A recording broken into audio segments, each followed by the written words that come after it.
بسم اللہ الرحمن الرحیم۔ روزوں کے فدیے سے متعلق چند باتیں ذہن نشین فرما لیں۔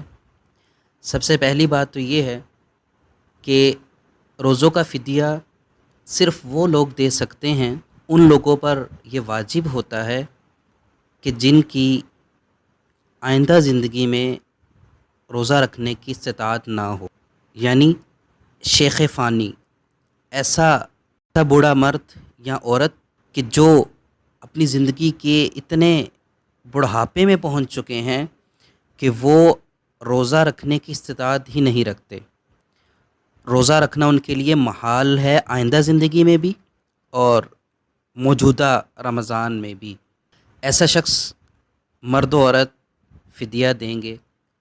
نمبر 2، ایسا مریض کہ جس کے صحت یاب ہونے کے کوئی چانس نہ ہو، مرض الموت ہو، تو ایسا مریض فدیہ دے گا۔ اس کے علاوہ ایسا مریض کہ جو بعد میں ٹھیک ہونے کے چانس رکھتا ہو، تو ایسا شخص فدیہ نہیں دے گا۔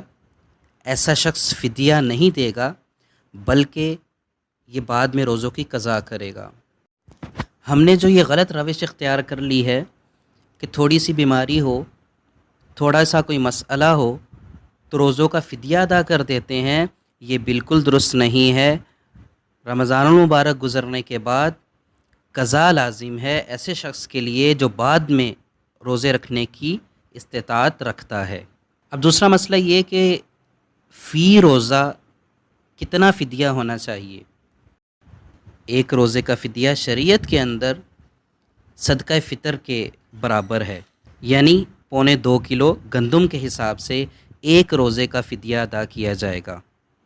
اور اس میں جیسے صدقہ فطر کے اندر امیر اور غریب کا بھی لحاظ رکھا جاتا ہے، اس میں بھی اس کا لحاظ رکھا جائے گا۔ یعنی اگر ایک شخص ملینر ہے تو یہ نہیں کہ وہ 100 روپے کے حساب سے فدیہ دے گا، بلکہ وہ کشمش یا کھجور کے حساب سے روزوں کا فدیہ ادا کرے گا۔ یہ فدیہ رمضان المبارک سے پہلے، درمیان میں اور بعد میں ادا کرنا درست ہے۔ اس فدیے کی رقم کا غریبوں اور مسکینوں پر اس کا خرچ کرنا واجب ہے۔ اللہ رب العزت سمجھ کر عمل کرنے کی توفیق عطا فرمائے۔